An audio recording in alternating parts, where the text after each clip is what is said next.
lot of girls are getting married late, and then they have their careers, so they want to have a baby late. Egg freezing हम कह सकते हैं it is like 50% of the IVF. So egg freezing क्या है कि आज अपने आप एग फ्रीज करा लो ताकि आप उसे बाद में यूज़ कर पाओ. And in metro cities now people are even getting married late, 35 to 40 years or even beyond. The rate of infertility is rising in India. Now we see that 1 out of every 6 couple faces some kind of fertility issue. Why are females only blamed अगर conceive नहीं हो रहा? It is not just the villages, even in cities, even in the most educated families, female को ही माना जाता है कि female is the reason for not getting the pregnancy. जबकि ऐसा बिल्कुल भी नहीं है. 30% there is a female factor of infertility.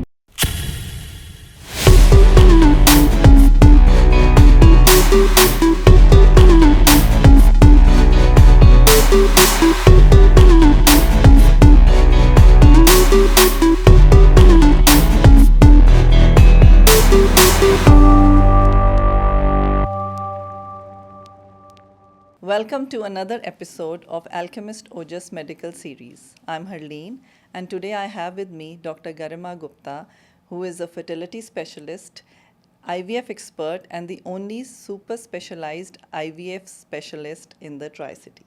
Welcome, Dr. Garima. Today we are going to talk about a very important topic, which is very confusing and very stressful for a lot of couples, that is IVF. And a lot of people don't really come out in the open to talk about it. So they have a lot of questions which they want to be answered. So we thought, why not have you on board and ask all the things that are generally in the minds of people who cannot conceive. So let's start with the first basic question. What is IVF? So first of all, ma'am, thank you for calling me on this podcast. And today we'll talk in detail about the IVF in a very simple language, so that all the doubts and all the questions of the audience is also cleared. So usually IVF के साथ काफ़ी myths हैं, बहुत से doubts हैं, बहुत से questions हैं. लोगों को लगता है कि बहुत ही complicated procedure है और इससे related काफ़ी ज़्यादा social stigma भी है. So we will try to answer all those questions, cover all those topics also. So let's answer the very basic question कि IVF क्या होता है. तो IVF को समझने के लिए सबसे पहले हम ये समझें कि नेचुरल प्रेगनेंसी कैसे होती है. तो नेचुरल प्रेगनेंसी के लिए फीमेल से एक एग आता है, मेल से एक स्पर्म आता है और दोनों फर्टिलाइज़ करते हैं फेलोपियन ट्यूब्स में जो कि फीमेल्स में होते हैं. सो सेम प्रोसीजर हम जब एग्स और स्पर्म को बाहर निकाल लेते हैं बॉडी से और फर्टिलाइजेशन IVF लैब में करते हैं तो इसी प्रोसेस को IVF कहते हैं.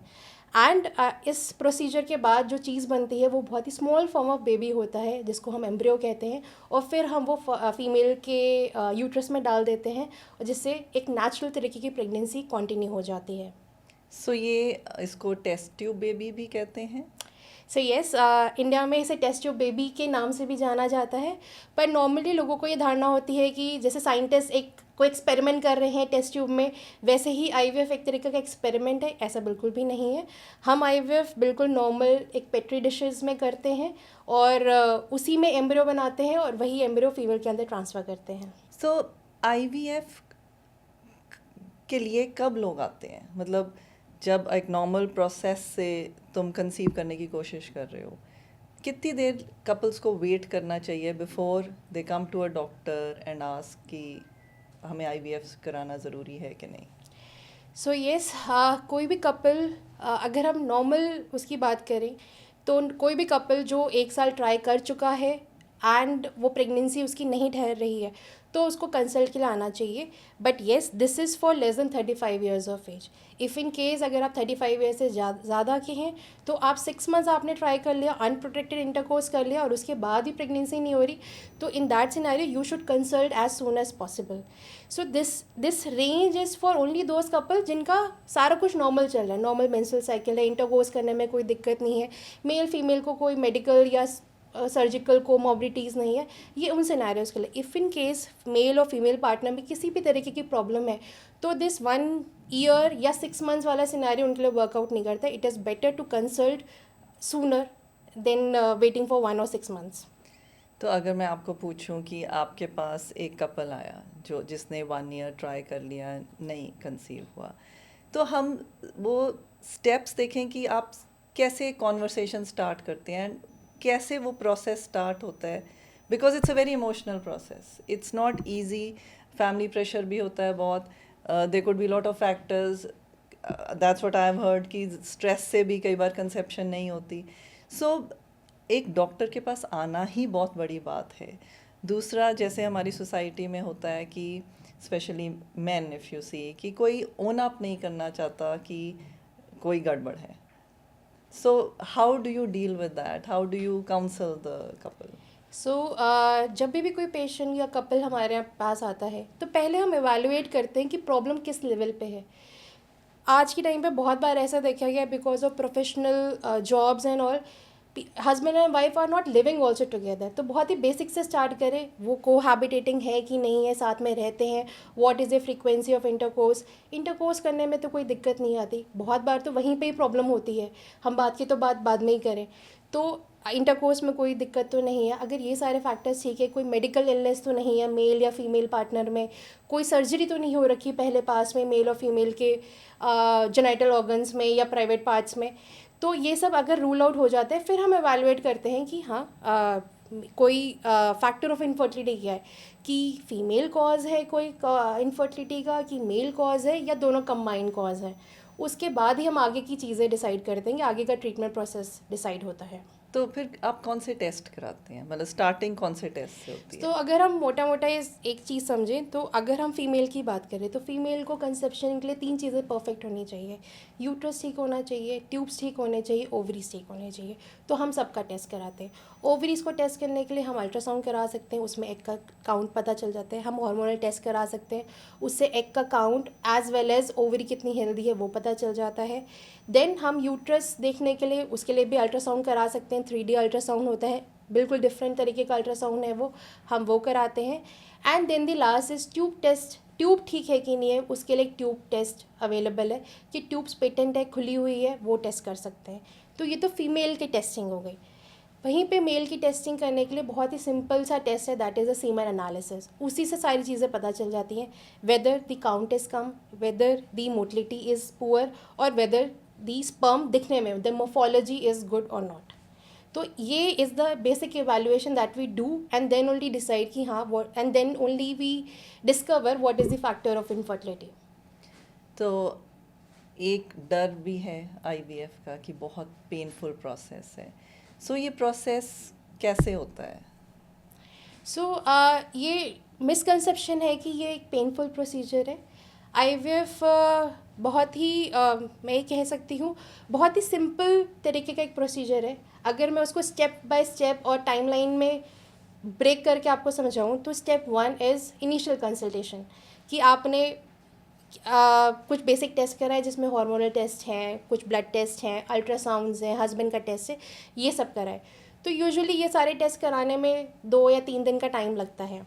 Then the step 2 is the ovarian stimulation, जिसमें कि सबसे ज़्यादा लोगों को डाउट है कि इससे बहुत बहुत सारे कॉम्प्लिकेशंस हो जाते हैं, बहुत सारे इश्यूज़ होते हैं. ऐसा कुछ भी नहीं है. Step 2 is a very easy procedure, that is ovarian stimulation. हम उसमें पेशेंट को इंजेक्शंस देते हैं, 10 या 12 डेज़ के इंजेक्शंस लगते हैं. इंजेक्शंस यूजुअली बटक्स पे या एब्डोमेन पे लगते हैं. बिल्कुल ऐसा मैं ये नहीं कहूँगी बिल्कुल पेनलेस है, पेन होता है, बट जैसे चींटी आपको काट रही है बस इतना ही पेन होता है. लोग इंसुलिन पूरे जीवन भर लगाते हैं, तो बस उतना ही आप समझ लीजिए जो आपको 10 दिन करना है. तो इंजेक्शंस लगाते हैं जिसमें कि 10 या 12 डेज़ के, उसमें मल्टीपल स्कैन्स होते हैं. ये प्रोसीजर हो जाने के बाद जो थर्ड स्टेप आता है वो ये है कि सारे एग्स को हम बाहर निकाल लेते हैं, दैट इज़ एग रिट्रीवल. ये भी प्रोसेस बहुत ही ईजी प्रोसीजर है, 10 to 15 मिनट्स में हो जाता है, done under light anaesthesia, and same day पे पेशेंट डिस्चार्ज भी हो जाता है. तो ये स्टेप 3 हो गया. देन स्टेप 4 क्या है, अब इसमें पेशेंट का यहाँ तक काम सारा ख़त्म हो गया. The step 4 is the IVF lab में फर्टिलाइजेशन, जहाँ पे हम एग और स्पर्म को मिलाते हैं. फिर उसके बाद जो चीज़ बनती है that is small form of baby as told, उसको एम्ब्रियो कहते हैं. अब ये एम्ब्रियो हम कल्चर कराते हैं, 5 दिन तक लैब में अपनी कल्चर कराते हैं, और उसके बाद फिर हम एम्ब्रियो ट्रांसफ़र कर देते हैं फीमेल के यूट्रस में. अगेन जब हम एम्ब्रियो ट्रांसफ़र करते हैं तो it's a very easy procedure, not at all painful, no anaesthesia required, same day पे patient goes home also, and then 2 weeks के बाद हम प्रेगनेंसी टेस्ट करते हैं.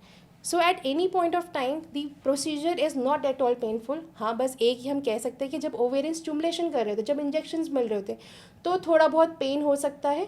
That is just because of injections, otherwise ऐसा कोई पेनफुल प्रोसीजर नहीं है. तो ये कितना सक्सेसफुल होता है? मतलब आपने एक बार प्रोसीजर कराया तो श्योर शॉट है कि बेबी हो जाएगा? So IVF is not 100% guaranteed. Yes, sometimes one cycle is enough, but कभी कभी 2 या 3 साइकिल भी करने पड़ जाते हैं. It all depends on certain variables. अब क्या वो variables हैं जिसके ऊपर IVF का outcome depend करता है? तो one of them is the age. Age of the female is the most important factor in this thing. Then the other thing is the egg number, the egg quality, then the sperm quality, and then the last is uterus and its lining. तो ये सारे factors हैं जिसके ऊपर depend करता है कि outcome क्या हो सकता है. एज आई टोल्ड कि as is the most important factor, right. तो कितना, मतलब when, what is the ideal age in the sense कि सक्सेस के पॉसिबिलिटी ज़्यादा है, और आप किस एज तक आप आईवीएफ के लिए जा सकते हैं?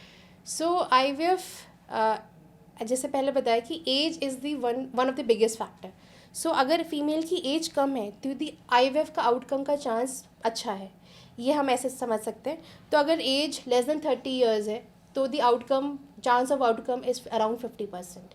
If the female age is 30 to 35 years, then the IVF outcome chance is 40 to 45%.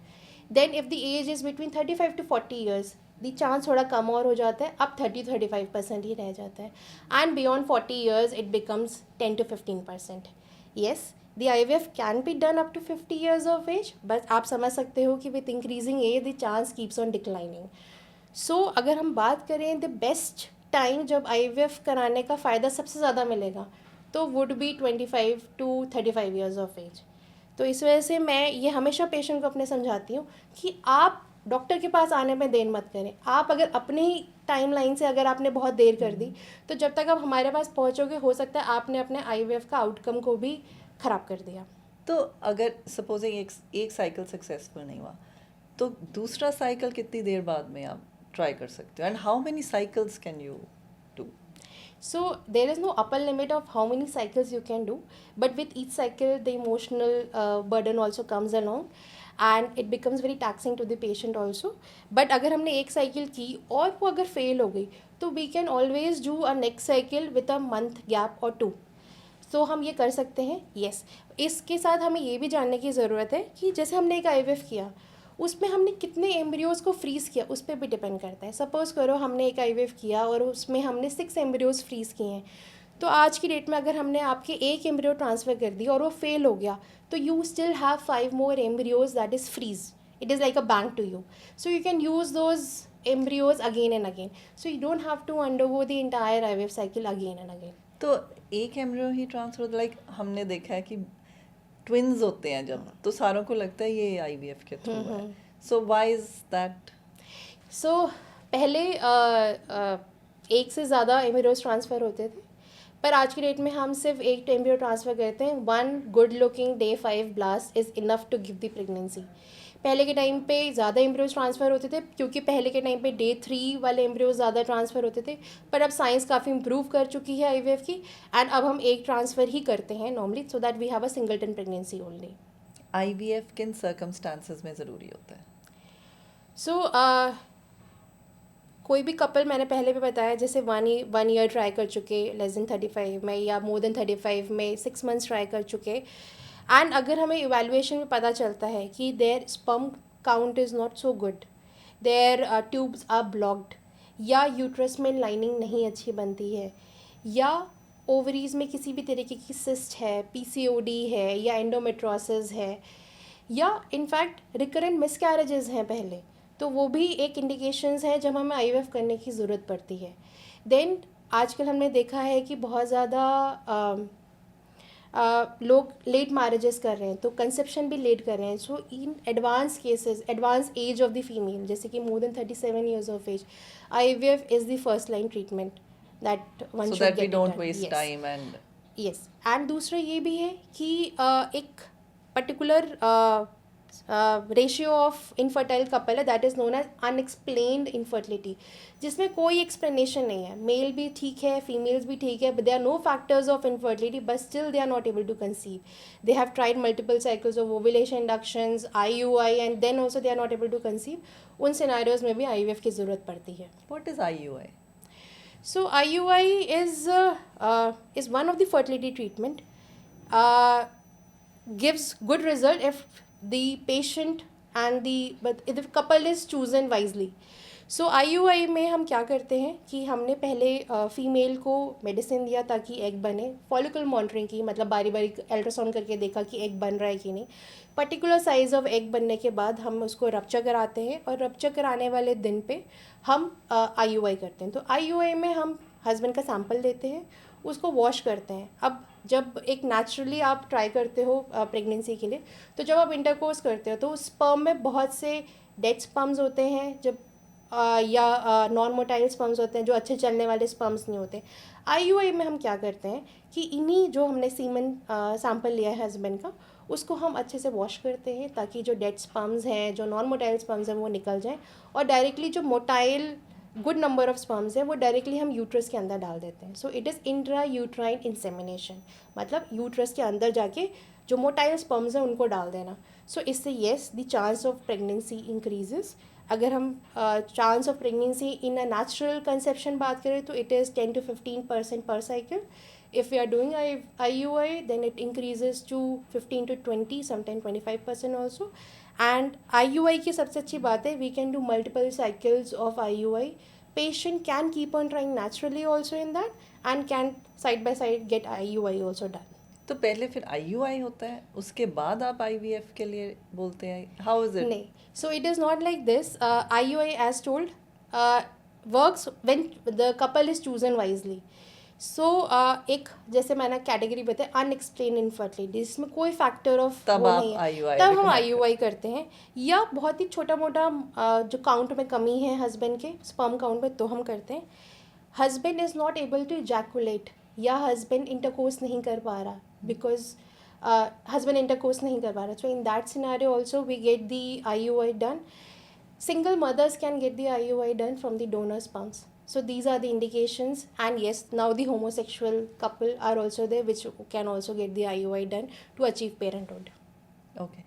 So now we see, जैसे आपने mention किया, lot of girls are getting married late, and then they have their careers, so they want to have a baby late.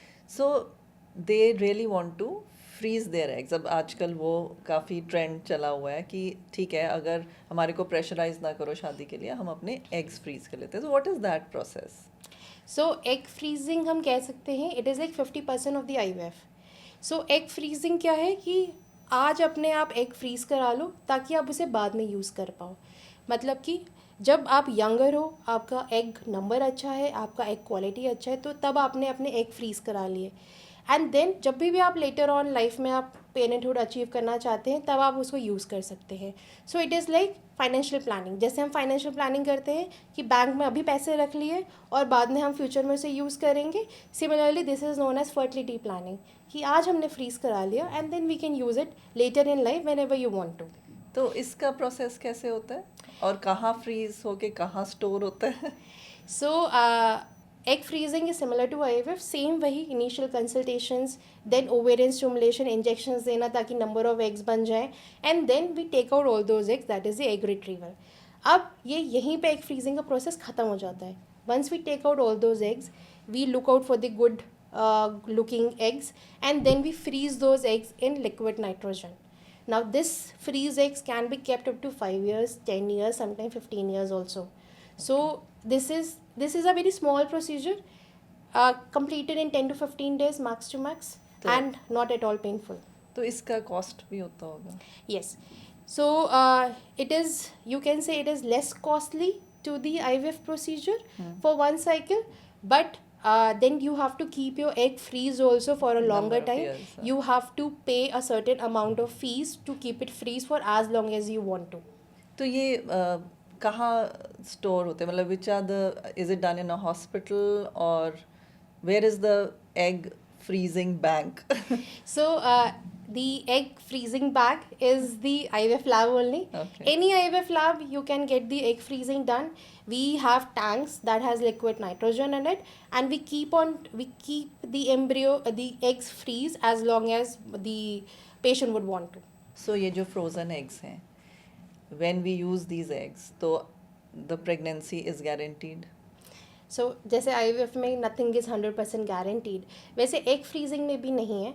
But yes, you can always improve your outcome of egg freezing. It depends upon आपने किस as में fridge कराया था, सबसे important factor, और आपका egg reserve और egg quality क्या था.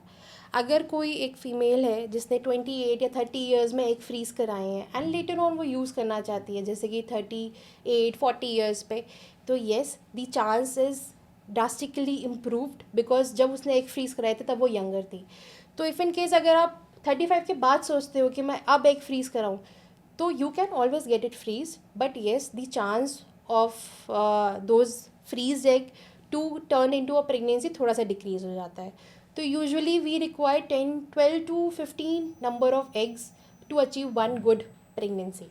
सो जितनी जल्दी आप एग फ्रीज कराएंगे उतना ज़्यादा आपको बेटर आउटकम मिलेगा. सो अगर मैं इसको इस वे में कहूँ कि इट इज़ बेटर कि आपने एग्स फ्रीज कराए और फिर लेटर ऑन IVF कराओ, तो चांसेस आर बेटर दैन अब जब प्रेग्नेंट नहीं हो पा रहे आप तब. यस डेफिनेटली, बिकॉज तब आपने अपने IVF का भी चांस डिक्रीज कर दिया ओल्डर एज में, एंड अपने एग फ्रीजिंग का तो चांस वैसे ही डिक्रीज हो ही गया था with increasing age. So how many queries do you get about egg freezing? So yes, now people have opened up. We can say now people have become more aware, maybe because of social media, and so many celebrities are coming forward कि हमने एक freezing कराए थे, and now when they are settled in their own life, they have achieved parenthood. For example, Priyanka Chopra is very open about that she got her egg freeze in early 30s, and then she focused on the career, and whenever she wanted to, she got pregnant. So that pressure or societal pressure is not there. Yes, that decision And you making can, pressure, yeah. the societal pressure, सब कुछ चला जाता है. Then एक everyone has this background में कि biological clock है. आप उसी 30s में आप सब कुछ कर रहे हो, आप प्रोफेशनली भी ग्रो करना चाहते हो, पर्सनल भी फैमिली बिल्ड करना चाह रहे हो, and then you have this pressure also कि द एग्स आर डिक्रीजिंग. तो you would want to avoid at least one aspect of life. आजकल काफ़ी कपल्स में ये प्रॉब्लम है that they can't conceive. So what has shifted than earlier times? I mean, is it diet? Is it stress? What are the factors जो आपको दिख रहा है कि अभी क्यों हम इतने सारे couples come for IVF treatment? So first and foremost is one thing कि there's a late marriages trend. पहले के टाइम पे usually people use to get married in 25 to 30 years of age group.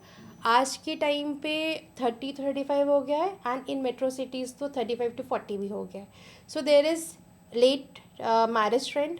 One thing is this, तब तक में जब आपकी शादी होती है usually people are not aware also कि there is something called as biological clock.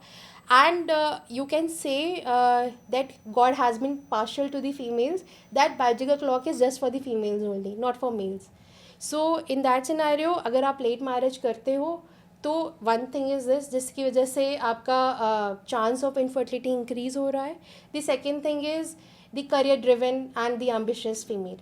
So nobody now wants कि everyone is looking forward कि हम पहले कुछ करियर में बना लें, उसके बाद हम फैमिली बिल्डिंग करें. तो other factor is this. Infertility की राइज हम देख रहे हैं इतना, why is this? So yes, the rate of infertility is rising in India. Now we see that 1 out of every 6 couple faces some kind of fertility issues. अभी इसके कारण क्या क्या हैं? वन तो एक है कि मेडिकल इलनेस कोई ना कोई हो सकती है मेल या फीमेल को, जिसकी वजह से ये हो सकता है. The other factors which is common for everyone is one is the late marriages trend. आज की डेट में हम देखते हैं कि usually people are getting married between 30 to 35 years of age. पहले के टाइम पे ऐसा नहीं था, and in metro cities now people are even getting married late, 35 to 40 years or even beyond. So one of this factor is there, and इसकी वजह से क्या है कि the female age, age I told you, is one of the biggest factor. So अगर आप late marriages कर रहे हो, by the time you are getting married, आपका egg reserve and egg quality would have declined. तो one is this. The other factor is the environment that we live in. आप देख लो आज की डेट में दिल्ली का AQI क्या है. इवन दिल्ली की क्या बात करें, हम चंडीगढ़ की बात करें, यहाँ का भी AQI ख़राब की स्टेट में है. So this has impacted our health in more than one ways. So fertility is one of the impacts of the pollution in India. Then the other factors are like the lifestyle diseases जो आजकल बहुत ज़्यादा हो रही हैं. PCOD is on the rise now. अब लोगों को डायबिटीज़ और हाइपरटेंशन बहुत अर्ली एज ग्रुप में हो जाता है. This has again led to the increase in infertility cases. And और हम बात करें तो अब लोगों की मोस्ट ऑफ द पीपल की सेडेंट्री लाइफ स्टाइल है. People have desk jobs, there is no exercise, there is no pleasure activity involved throughout the day. So this has again led to increase in obesity, has led to again increase in infertility, and in turn has increased the stress level of the couples also. So stress is one of the biggest factor which has impacted both the egg quality as well as the sperm quality. And stress is something which we cannot quantify, हम test नहीं कर सकते, but that is the only thing that we can feel. But it's the one of the factors which is not looked so much into, but most of the time हमने ये देखा है कि female और mail factor में कोई खराबी नहीं होती है, तभी भी people are not able to conceive just because of stress factor. And ये हम देख चुके हैं कि कोविड टाइम पे जब लोग आराम से घर पे बैठे हुए थे, कोई जॉब का स्ट्रेस नहीं था, कोई प्रोफेशनल उनके कम्यूट नहीं था. Yes. तो in that scenario also तब people were very easily able to conceive. We have seen people जो IVF के लिए वेट कर रहे थे और बिकॉज ऑफ वो कोविड के टाइम पे हॉस्पिटल नहीं आ पा रहे थे और वो अपने आप से उन्होंने घर में बैठे बैठे नेचुरली कंसीव कर लिया. तो yes, stress is one of the biggest factor. Then other things are like smoking has risen, the alcohol intake has increased, and then the last thing is एक सिंपल सी चीज़, कॉफ़ी या tea हम बहुत ज़्यादा कंज्यूम करते हैं. That has also impacted the fertility of both male and females. Why are females only blamed अगर conceive नहीं हो रहा? Why is it? So हम ये And is it true? Yes, it is true and it is relevant today also. It is not just the villages, even in cities, even in the most educated families, female को ही माना जाता है कि female is the reason for not getting the pregnancy, जबकि ऐसा बिल्कुल भी नहीं है. सारा हमने अब हमें पता है कि 30% there is a female factor of infertility, 30% there is male factor of infertility, 20% दोनों का कॉज होता है और 20% अनएक्सप्लेन होता है कि दोनों में से सब ठीक है पर फिर भी पेशेंट कंसीव नहीं कर पा रहा है. सो मैथमेटिकली अगर हम देखें तो 50% दोष होना चाहिए दोनों का. But yes, the family in India is a patriarchal society, belongs to that society. So इस वजह से सारा ब्लेम गेम फीमेल पे ही डाला जाता है. All guilt, all shame, all fear comes to female only. Like female is blamed अगर girl child हो रहा है, but we all know that it is the male who Yes. decides the gender. Yes. Yeah, true. जब conceive नहीं हो रहा, stress, it is very stressful for the couple, family का भी pressure like we told. How, when the couple comes, how do you emotionally support the couple? So when we talk about IVF is not just a medical journey, it's an emotional journey along. IVF के साथ बहुत ही ज़्यादा social stigma अभी भी associated है. A lot of couple which comes with guilt, fear या Shem के साथ आते हैं कि हमें IVF कराना पड़ रहा है. But I always tell the patient that IVF is infertility, or we can say, is a medical condition. It is not a failure on their part. And both the partners, the male and the female partner, should communicate their feelings towards each other, and whatever they feel about the treatment and whatever they have there in their mind. Sometimes the partner do not communicate their feelings to each other as well as to the doctors, and इस वजह से काफ़ी ज़्यादा gap रह जाता है. तो one thing is partner communication, and then the last thing is IVF should not be seen as the last treatment option. It should always be seen as the best option. तो आपको counselling भी करनी पड़ती है? Yes, definitely. And counseling के साथ साथ emotional support, plus I would always say कि couples तो जो what they are going through is going through. The family should always come forward and support the couple. So do you sometimes ask them to get their parents also या family, ताकि joint counselling हो जाए? Yes, सो ये बहुत ही ज़्यादा ज़रूरी है, क्योंकि जब भी कोई कपल आईवीएफ या कोई भी फर्टिलिटी ट्रीटमेंट करा रहा है, तो उसके साथ साथ में अगर उनको कोई भी सपोर्टिव मेंबर हो सकता है, अगर वो मिल जाता है तो उनकी हिम्मत थोड़ी और बढ़ जाती है. सो आई वुड ऑलवेज से कि आप अपने पेरेंट्स को ज़रूर लाएं अगर आप उनको अपने ट्रीटमेंट में इन्वॉल्व करना चाहते हैं और वो इतनी अंडरस्टैंडिंग रखते हैं. मेजरली क्या होता है कि जो पेरेंट्स हैं या और जो फैमिली मेम्बर्स हैं वो प्रीवियस जनरेशन के हैं, उनको फर्टिलिटी का उनको इनफर्टिलिटी बहुत ही नई चीज़ लगती है. उनको लगता है हमारे टाइम में तो 5-10 बच्चे तो आराम से ही हो जाते थे, ये तो आज के चोचले हैं, जबकि ऐसा बिल्कुल भी नहीं है.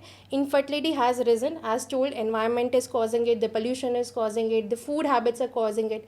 So yes, it has risen and it needs new treatment, and IVF is one of them.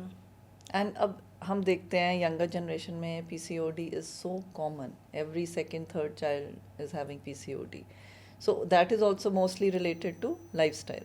Yes, so PCOD या PCOS आप कुछ भी कहें, it's a lifestyle disease. It is majorly seen in 20s and 30s year of females, and it's mostly related to obesity, sedentary lifestyle, and the food that you eat, the junk food, the fast food, the oily food that you're eating, all is leading to the PCOD.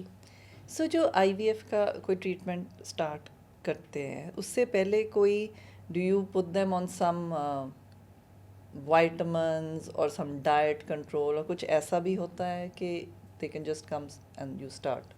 See, as I told you कि IVF तो medical journey है ही है, पर IVF is not like exam कि आज रट्टा लगाया और कल जाके एग्ज़ाम दे आए और सब कुछ is over. So IVF is like a marathon. आपने पिछले महीनों से या सालों से क्या किया है उसका बहुत ज़्यादा इम्पैक्ट पड़ता है आपके आउटकम पे. So yes, it is not just the multivitamin कि हमने 2 महीना मल्टीवाइटामिन दिया और आपका ट्रीटमेंट आउटकम इम्प्रूव हो गया. Yes, multivitamins and other supplements do help in improving the outcome, but बहुत बेसिक चीज़ें जैसे कि good weight before you get the IVF, आपके हाइट के हिसाब से, आपके BMI के हिसाब से आपका क्या वेट है वो बहुत इम्पैक्ट करता है आपके IVF आउटकम में.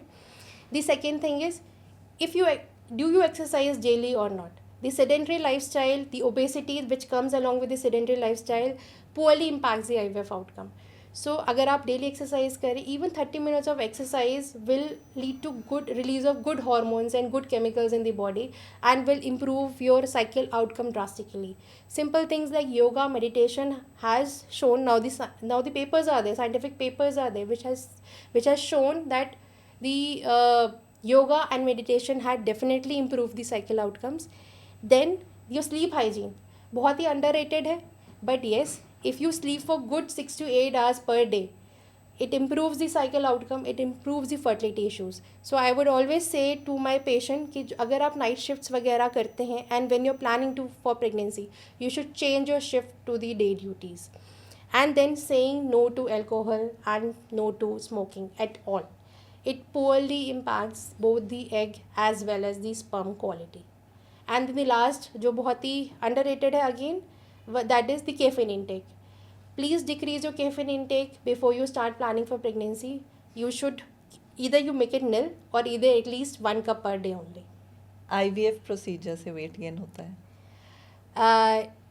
हम ये कह सकते हैं कि परमानेंट वेट गेन नहीं होता. जब आपको इंजेक्शंस लग रहे होते हैं तो आपको थोड़ी सी ब्लोटिंग हो सकती है क्योंकि वाटर रिटेंशन होता है, पर वो सिर्फ टेम्परेरी है. As soon as you stop your injections आपकी वो ब्लोटिंग चली जाती है. अनदर क्वेश्चन, अगर आपने आईवीएफ से बेबी हो गया आपका, फ्यूचर में नॉर्मल वे में हो सकता है बेबी? मतलब second pregnancy normal? Second pregnancy. Yes, there has been certain scenarios जब पहला बेबी IVF कंसेप्शन था और दूसरा बेबी लोगों ने नॉर्मली कंसीव भी कर लिया था. सो कोई डिफरेंस होता है बेबीज में? IVF IVF baby and a normal baby? बिल्कुल भी नहीं. Both babies are similar, natural kind of pregnancy होती है दोनों में. ऐसा कुछ भी नहीं है कि IVF pregnancy is a high risk pregnancy. बिल्कुल नॉर्मल तरीके से जैसे नॉर्मल कंसेप्शन होता है उसी तरीके से IVF कंसेप्शन भी है. And same goes for delivery also? Yes. Normal भी हो सकती है, सिजेरियन भी हो सकता है, cesarean? नॉर्मल डिलीवरी भी हो सकती है. डिपेंड करता है उस समय सिनेरियो कैसे है. आईवीएफ साइकिल से कैंसर का रिस्क तो नहीं बढ़ जाता? नहीं, बिल्कुल भी नहीं बढ़ता. कोई साइंटिफिक डेटा नहीं है इसके रिगार्डिंग. तो ये एक तरीके का बस मिथ है. सबसे इम्पोर्टेंट सवाल, IVF प्रोसेस कितना एक्सपेंसिव होता है? So the cost of the IVF depends upon lot of factors. कौन सी सिटी में हो रहा है, क्या टेक्नोलॉजी यूज़ की जा रही है एंड क्या क्या मेडिकेशन यूज़ किया जा रहा है. तो मोटा मोटा the cost of IVF is between 1.5 to 2 lakhs पर cycle. But yes, it depends upon किस सिटी में कराया जा रहा है. And in India IVF is one of the most affordable treatment that is available worldwide. I'm sure a lot of people must be asking you कि हम gender decide कर सकते हैं through IVF? The answer of the question is yes, हम decide कर सकते हैं. But in India, it is not legally allowed to decide the gender of the baby in IVF cycle. So it means it's a no. Yeah, it's a no. Doctor Garima, thank you so much. आपने इतने सारे एक तो myths bast किए हैं and I think जो जो आपने हमें सारा जानकारी दी है, इससे lot of couples will learn a lot and वो फियर जो होता है और अनसर्टेनिटी है वो काफ़ी हद तक ख़त्म कर दिया आपने. Thank you so much for the information you have given us. Thank you so much for calling me on this podcast. Stay tuned for the next episode of Alchemist Ojas Medical Series.